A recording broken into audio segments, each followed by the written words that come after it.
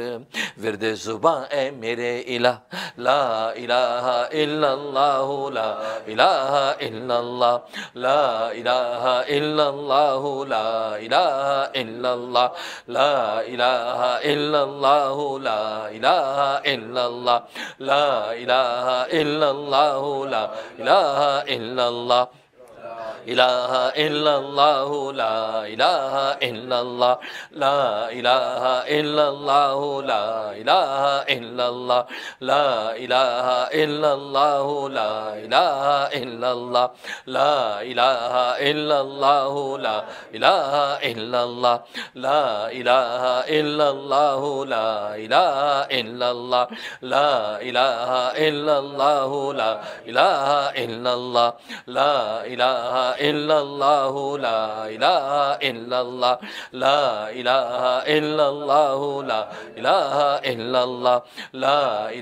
الا اللہ لا الہ الا اللہ، لا الہ الا اللہ لا الہ الا اللہ، لا الہ الا اللہ لا الہ الا اللہ، لا الہ الا اللہ لا الہ الا اللہ، لا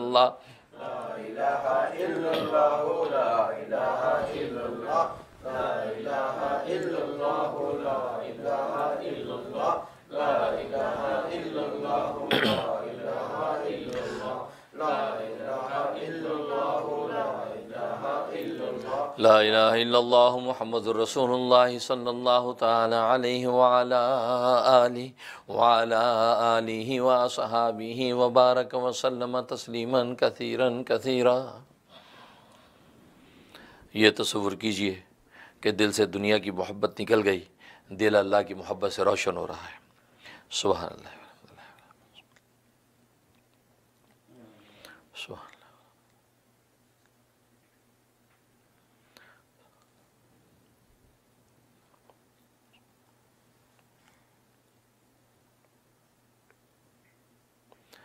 اس دعا کو میرے ساتھ سب حضرات دہرائیں۔ اللہم طہر قلوبنا عن غیرک ونور قلوبنا بنور معرفتک ابدا ابدا، یا اللہ یا اللہ یا اللہ۔ اے اللہ ہمارے دلوں کو گندی دنیا کی محبت سے پاک فرما دیجئے، اور ہمارے دلوں کو تو اپنی محبت اور معرفت کی نور سے منور فرما دیجئے، اور ہمارے ذکر کو قبول فرما لیجئے۔ الحمدللہ رب العالمین۔ اللہم صلی علی سیدنا و مولانا محمد نبی الامی وعلی آلہ وصحبہ بارک وسلم۔ سبحان اللہ و بحمدہ عدد خلقہ ورضا نفسہ وزینت عرشہ ومداد کلماتہ، سبحان اللہ و بحمدہ عدد خلقہ ورضا نفسہ وزینت عرشہ ومداد کلماتہ، سبحان اللہ و بحمدہ عدد خلقہ ورضا نفسہ وزینت عرشہ ومداد کلماتہ۔ یا اللہ ہمارے گناہوں کو معاف فرما، یا اللہ ہماری خطاؤں سے درگزر فرما، یا اللہ ہماری نیکیوں کو قبول فرما، یا اللہ ہمارے گناہوں کو ختم فرما، یا اللہ میں خاتمہ بالایمان نصیب فرما، یا اللہ میں خاتمہ بالایمان نصیب فرما، یا اللہ جو مومن مومنہ گزر چکے ان کی بخشش فرما، یا اللہ ان کے درجات بلند فرما، یا اللہ ان کی قبروں کو جنت کے باغ بنا، یا اللہ جو بیمار ہیں انہیں شفاء کلی عطا فرما، صحت و عافیت عطا فرما، یا اللہ ہماری ظاہری باطنی مادی معنوی جسمانی روحانی تمام بیماریاں دور فرما، یا اللہ ہمیں صحت مند توانا فرما، یا اللہ جو پریشان ہیں ان کی پریشانیاں دور فرما، جو قرض دار ان کو قرضوں سے نجات عطا فرما۔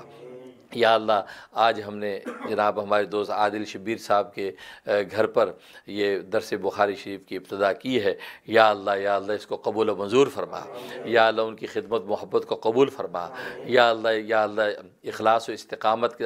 کے ساتھ اس کو جاری و ساری فرما، یا اللہ اپنی لطف و کرم سے اس کو شرف قبول عطا فرما، یا اللہ سرکار دو عالم صلی اللہ علیہ وسلم کی احادیث کے علوم و معرفت میں عطا فرما، یا اللہ اس کے نور سے ہمیں منور فرما، یا اللہ ہم تمام حاضرین کو اتباع سنت کی دولت سے مالا مال فرما، سرکار دو عالم کے لائے ہوئے دین پر چلنا ہمارے لیے آسان فرما۔ یا اللہ تمام حاضرین مجلس کو جزائے خیر عطا فرما، ان کو تو اپنی سچی محبت عطا فرما، تمام ناظرین کو جزائے خیر عطا فرما، ناظرین کو سچی محبت عطا فرما، دنیا میں جہاں جہاں ناظرین ہمیں دیکھ رہے ہیں سن رہے ہیں، یا اللہ ان کا شریک ہونا قبول و منظور فرما، ان کی جائز دلی حاجتیں پوری فرما، ان کی مشکلات کو آسان فرما۔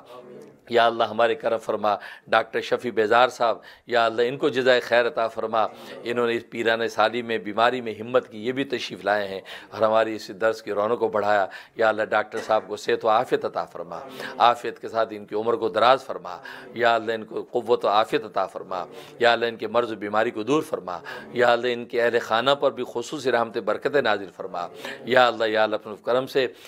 جو صاحب بھی ڈاکٹر صاحب کو یہاں لے کے آیا، ان کی خدمت کی ہے، یا اللہ ان صاحب کو بھی جزائے خیر عطا فرما، یا اللہ ان کی اس محبت کو قبول و منظور فرما۔ یا اللہ اور بھی جو بھی کرم فرما یا جمع ہیں سب کو یا اللہ جزائے خیر عطا فرما۔ یا اللہ رحم ٹی وی نے یہ پیشکش کی ہے اور رحم ٹی وی کے حوالے سے یہ پروگرام دنیا بھر میں دیکھا جا رہا ہے، یا اللہ رحم ٹی وی کو دن دگنی رات چوگنی ترقی عطا فرما، یا اللہ دن دگنی رات چوگنی ترقی عطا فرما، رحم ٹی وی کی انتظامیہ کو خوب جزائے خیر عطا فرما۔ یا اللہ اس ٹی وی کو اشاعت دین، دفاع اسلام، خدمت خلق کا ذریعہ بنا۔ یا اللہ اخلاص کی دولت سے مالا مال فرما، مادی وسائل غیب سے مہیا فرما۔ یا اللہ اپنے لطف و کرم سے یا اللہ ہر طرح کی ظاہری باطنی مادی وسائل عطا فرما۔ یا اللہ رحم ٹی وی کو یا اللہ دین دگنی رات چوگنی ترقی عطا فرما، عافیت عطا فرما، اسی طریقے سے دین کی اشاعت کا ذریعہ بنا رہے۔ ربنا تقبل منا انک انت السمیع العلیم وتب علینا انک انت التواب الرحیم۔ یا اللہ دنیا میں جہاں جہاں مسلمان پریشان مغلوب ہیں، یا اللہ ان کو غلبہ عطا فرما،